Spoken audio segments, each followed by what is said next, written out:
This victim was hacked with a machete to try to keep the discovery secret. It's a very unusual case. I can't even wrap my mind around it.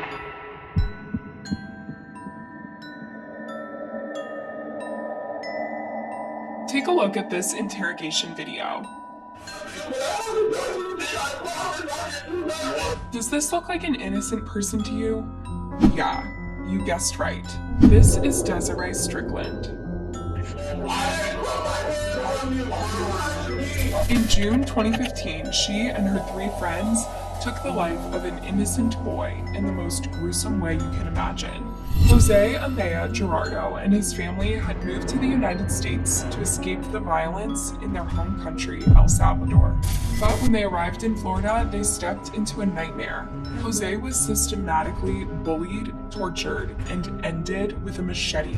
And it doesn't end there. What the 4 teens did next to his lifeless body is unspeakable. Believe me, this case has more than one outrageous twist. Today's story begins with Jose Amaya Gerardo. He was born in 1998 to parents Lucia and Santos Amaya. For the biggest part of their lives, Jose, his parents, and his 5 siblings lived in El Salvador, a tiny country in Central America. El Salvador has truly gorgeous scenery, lively towns full of color, and amazing cuisine. But the country also has a dark side. Its infamous narcotic gangs and the bloody wars that ensue between them. Unfortunately, the constant fighting and high criminality rate affected El Salvador's residents on a daily basis. Imagine having to raise your children in a town where you fear for their lives every single day. So in 2006, Santos and Lucia made a fateful decision. They would pack their bags and move to Miami, Florida. They were desperate for a peaceful life where they wouldn't have to worry about crime. This is what makes this case especially sad. The Gerardo family settled in quite well in all respects. Florida is a pretty welcoming state, but Jose wasn't the first one to explore the surroundings or make friends. He was the shyest sibling in the family, and generally, Jose was a quiet boy who often kept to himself and stayed close to his family. But this didn't mean that he didn't have passions and dreams. Like any teenager, Jose loved cars and he wanted to become an excellent mechanic. So Santos enrolled him at Homestead Job Corps Center. This was a living program for at-risk youth. Job Corps is a free education and vocational training program run by the U.S. Department of Labor that helps underprivileged youth between the age of 16 and 24 years old improve the quality of their lives by empowering them to get great jobs and become independent. At the center, Jose would not only learn mechanical skills, but various vocational skills and career 101s, such as office administration. This was a very good start in his adult life, his parents thought. They might have been right if it wasn't for a horrible group of people. So back in 2015, Jose was living at the Job Corps. During the weekdays, he was busy with his classes, and during the weekends, he would go to the local flea market and sell ice cream. Remember, they were a family of 8, so it was hard to make ends meet. But since Jose was spending all of his time on campus and very little time with his family, he started making friends at school. But it wasn't the nice kind of friends with good intentions. In fact, it was a group of infamous bullies that targeted Jose for his shyness and desire to stay out of trouble. 18-year-old Jonathan Lucas, 19-year-old Christian Colon, 18-year-old Desiree Strickland, and 20-year-old Kahim Arbello were not popular with the teachers or with the other students. In fact, people steered away from them. Apparently, they all had criminal records when the Job Corps took them in, but no one told Jose's family about this when they enrolled him. Kahim, the oldest of the group, was a suspected narcotics dealer, and a pretty mean one too, and he happened to be Jose's roommate at Job Corps. Soon enough, Kareem was harassing Jose and taking his money. Jose didn't know how to react to this. He was stuck in a completely unfair dynamic. It was 4, sometimes 5 against 1, and these were known bullies with criminal records. There was something else. The Job Corps, as gorgeous as it looked, was surrounded by wooded areas. This meant that it was really easy to do illicit activities on campus, or at least a few feet away from it. On the afternoon of June 28, 2015, Jose asked the Job Corps for permission to head out and get some snacks. The staff knew he would usually be back in a half hour or so. So when he didn't come back by 6 p.m. that day, the staff called Jose's family. They wanted to know whether Jose had gone to see them, although it was unlike Jose to lie like that. Santos and Lucia immediately knew something was wrong. Their son wouldn't be gone for hours on end without letting someone know about it. So that evening, they went to the police and reported Jose missing. Unfortunately, the Miami-Dade police weren't particularly cooperating. They said that since Jose was 17 years old, he would have to be missing for 72 hours for them to start investigating. Imagine having to wait 3 long days just because of bureaucracy, even though you know your child is in danger.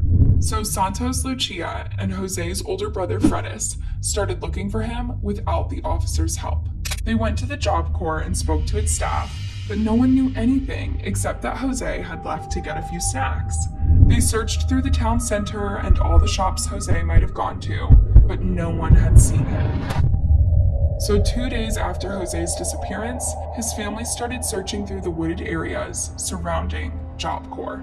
That's when Fredis saw a large burned patch of grass. Then he went closer looking for clues. That's when his heart sank. I started digging, I didn't find anything on the middle, so I started digging on the bottom part, and I see 2 foot facing down. The feet sticking out belonged to Jose. He recognized them immediately from his socks. His parents started crying, but Fredis was just relieved that the search was over. Yeah, I feel happy because I knew that I found him, that he was not going to be alone in there. But when they took a closer look at Jose's body, the Gerardo family truly saw the stuff of nightmares. This wasn't just a murder. It was a gruesome machete hacking. If you saw this in a horror movie, you'd think it was far-fetched. And next to Jose's body was a pile of burnt wood that was partially covering him. The Gerardos had found Jose on their own, and now, at least they had some answers. But this didn't mean justice had been done. They had no idea what had happened and who could have done something this horrifying. Was there a serial killer around? The police had to get involved now. The only thing is I'm wishing is that they get those person because that's not fair for my little brother that they kill it that way. Needless to say, this time the police listened to Jose's family and rushed to the crime scene. The forensic team had a lot of work to do. Firstly, Jose's body was deeply decomposed and thus hard to examine. Secondly, there were several items to take note of. Tree branches sliced in multiple locations. Police say those charged got rid of the weapon. Also, here is a place where detectives say the killers tried to cover their tracks by burning the clothes Gordado was wearing. Police say the teens also set their own clothes on fire. A green cigarette lighter also found here. But this glove was found too, and so was this sock, both providing clues. Analyzing DNA on burnt pieces of clothing is not an easy job, nor is it a quick one. But the investigators' first step was to confirm Jose's identity and determine a cause of death. That was fairly clear. By the end of the day, the police had determined homicide to be Jose's cause of death. But the details of the murder sent waves through the media. This is a crime so brutal, it shocked South Florida. It's hard to even discuss it. Police say this victim was hacked with a machete and made to lie in a grave in his final moments. The full details are even more horrifying. Ana Morales, Jose's cousin, set up a GoFundMe page for Jose's funeral. In the description, she wrote exactly what had happened to Jose. He had many wounds and was still alive when buried. He was 17 years old. He could not defend himself. A crime is bad, but what Jose suffered was horrible. Imagine being in Santos and Lucia's shoes. They had moved their whole family to the United States thinking it would be safer than El Salvador. It proved to be just the opposite. There, you might fall collateral damage during a nasty shootout. But Jose's moments were much worse than that. Every day, every night, every time I'm working, I cannot think about it. Every time I pass by there, I cannot stop looking back when I found them. I always looking back. The Gerardo family was desperate for answers. Who had killed Jose? Why? And when were they going to get arrested? It wouldn't be long, but the answers found along the way brought anything but closure to the family. Trust me. With Within a day, the police had Kahim Arbello in custody. The school knew he was a criminal and was happy to point the officers in his direction. The question was, why did they keep him at Job Corps? The rest of his crew followed: Desiree, Christian, Jonathan, and a fourth boy, Joseph Michael Cabrera. But guess what? They all shouted loud and clear that they were innocent. All 5 of those charged have entered not guilty pleas, and their lawyers have gone to great lengths to try to keep the discovery in this particular case secret and not open to the public. Those photos we were able to show you tonight, some of the first that the court has approved to be released. Showing 2 of those charged, John Lucas and the alleged ringleader, Kahim Arbello. Kareem and Jonathan were the first to get arrested, and the police photographed their hands too. Since they knew the horrible way that Jose had been killed, they were looking for machete or burnt wood signs on their hands. Of course, when the gang's names were made public, their families became involved too. One interesting case was with Kahim's grandma. I can't even wrap my mind around it. She revealed that she had raised Kahim from a very early age. His mom, who was raising him by herself, had been murdered. Indeed, Kahim's grandmother simply couldn't comprehend how a boy who suffered so much after his mom was killed could kill as well. As a grandmother, there's no words to say about. I can't describe my feelings, just despair for us and for that family. Well, perhaps it was exactly his mother's murder that turned him into a killer. Unfortunately, tit for tat doesn't work here. You're just taking an innocent life, and in such a gruesome way. Even though the 5 culprits were adamant they were innocent, the affidavits stated the whole ordeal pretty clearly. June 28th wasn't a random day that they went on a killing spree. They had planned Jose's murder for 2 weeks. They had buried their weapons in the woods. They had dug a shallow grave in preparation for this. They had singled out a victim, and they had planned an MO. But what was the motive? Apparently, Jose owed Kahim money for narcotics. That's right, this is the same Kahim that was stealing money from Jose. So on the afternoon of June 28th, the group lured Jose into the woods, right to the area they had prepared for him. There, Kahim dug out his machete and hacked at him for minutes on end, with everybody watching. Then Jose was violated, beaten, and thrown into the shallow grave. He was still alive when they buried him. And it doesn't end there. After Jose was dead, Christian, Jonathan, and Michael left, but Kahim and Desiree stayed behind. You see, they were a couple back then, and somehow this gruesome murder was a turn-on for them. So they had sex right next to Jose's body. Just when you thought there are no real-life monsters. Kahim was charged with first-degree murder, conspiracy to commit murder, and 4 counts of tampering with a witness or victim. While he awaited his trial, the rest of the gang was subjected to thorough investigations. Here's where it gets even more infuriating. You would think that even a person who can do what Desiree and Kahim did would show some remorse when they get caught red-handed. If you know you're going to prison, can't you at least be honest about your actions? Kahim stayed quiet and let his lawyer fight for him. Desiree, on the other hand,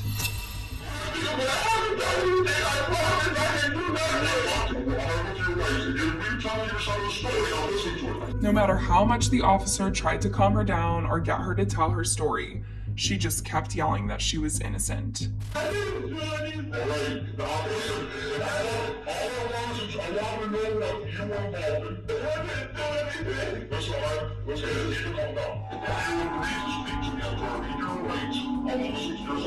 Yeah, very convincing. No side of the story, just yells and cries.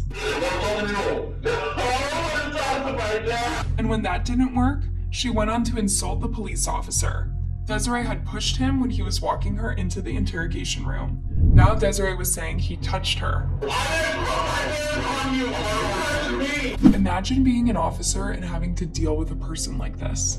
When the cop wasn't taking any more insults from her, she started claiming she was going to have an asthma attack.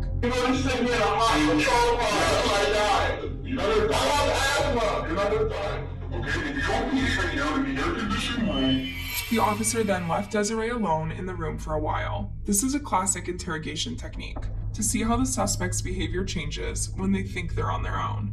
With Desiree, her behavior was pretty darn obvious. She tried to break free by hitting her cuffs against the table. Then she tried to remove the screws from an electrical outlet so she could pick open her cuffs.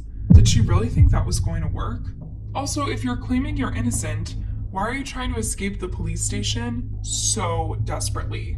Before the detective was back, she managed to scratch something on the police table. MPD, go to hell. Way to go, Desiree. While it might have been somewhat hilarious to watch her go crazy inside the interrogation room, this is very sad too. She planned Jose's murder, helped her boyfriend kill him, and then had intercourse right next to his body. Then she not only lied about being innocent, she took the high and mighty road, yelling at the detective and insulting the police. This demonstrates just how little remorse she has for her actions. Now, police say that Strickland's three co-defendants have all confessed or all charged with first-degree murder. They say this homicide was triggered by a debt owed to Strickland's boyfriend. When Desiree appeared in court, she once again had a horrible attitude, but a different kind. Girl went before a judge this morning to face first-degree murder charges, but she appeared absolutely bored and uninterested in court. This is disrespect to the authorities disguised as boredom. Desiree looked defiant and arrogant throughout her trials. She didn't want to look scared. She wanted to say once more, MPD, go to hell. Not only was Desiree charged with first-degree murder and tampering with a body, she was also fined $2,100 for pushing the police officer, trashing the interrogation room, and removing the screws from the electrical outlet. Court finds probable cause, sets no bond on that one. Eventually, all four boys confessed to the murder and shared really graphic details about it with the cops. The only one who refused to accept any responsibility was Desiree. Around this time, Jose's parents appeared on TV. They thanked the police for arresting the 5 suspects and urged them to give appropriate sentences. Joseph Michael's case was a little different. He had a much smaller involvement in the murder than the other 4, so the attorneys offered him a plea deal, a maximum of 10 years in prison for testifying against his friends. In a pretty strange turn of events, Joseph Michael refused the plea deal and said he wanted to go down with the rest of the crew. Why would he want to have to spend the rest of his life in jail? Was he that afraid of Kahim, who the gang claimed was their ringleader?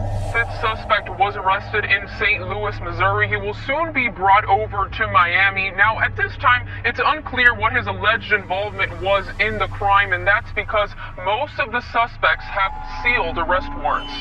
And in Christian Colin's case, his defense team argued for insanity. We believe that Mr. Colon is suffering from psychosis, and we believe that he is not competent at this time to stand trial. Indeed, Christian didn't seem well in either of the videos he appeared in. He's very slouched and fidgety, and never looks straight at the people who are talking to him. His lawyer also said he never really slept. That he doesn't get sleep, no more than 3 hours, I believe he said, because of the voices. Apparently, this is all because he'd been abusing for years. At a couple points during the interview, he would say things like "shut up" or "stop talking," as though they were happening during the interview. The judge didn't show any mercy for him, though. She concluded he was perfectly capable to stand trial. It seemed like Jose's case could finally be closed, but it wasn't going to be that easy. Their trials would be time-consuming and emotionally draining for Jose's grieving family.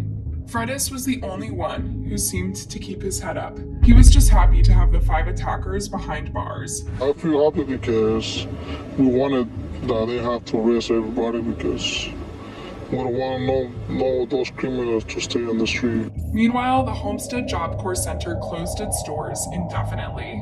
This is what they wrote on their website.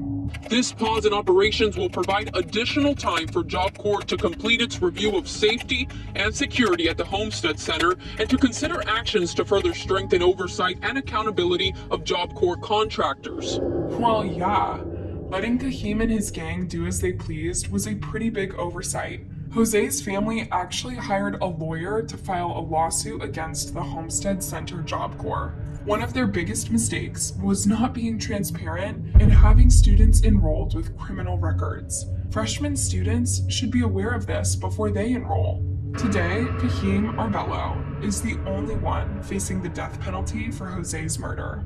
Students accused of hacking another teen with a machete and burying his body in a shallow grave. Today we're learning the state of Florida will not pursue the death penalty for 4 of the 5 defendants. As of 2022, the trials are still not fully over. In May 2022, Desiree Strickland made the headline again after being offered a plea deal. Her attorney offered her 15 years in prison if she pleaded guilty to conspiracy to murder. Still, Desiree wasn't pleased. It's pretty incredible that she thinks 15 years in jail is still too much time for what she did. Does she really think she's innocent? Since 2015, another horrible detail about her came up. Apparently, after the group lured Jose into the woods, Desiree went away to pee, and when she came back, she complained that she missed the few machete blows. If that's not evil, I don't know what is. Then in September 2022, it was announced that Desiree did take a plea deal. Inside, Desiree Strickland raised her right hand in an orange jumpsuit and pled guilty to conspiracy to murder. Desiree received a sentence of 15 years in prison, but the 7 years she already served will be counted too, so she might be out as early as 2030. Her lawyer said, They're all very young, immature, it's a very unusual case, the evidence is questionable. Yeah. She had sex next to Jose's dead body, and she complained about missing part of the attack. I think that's pretty involved.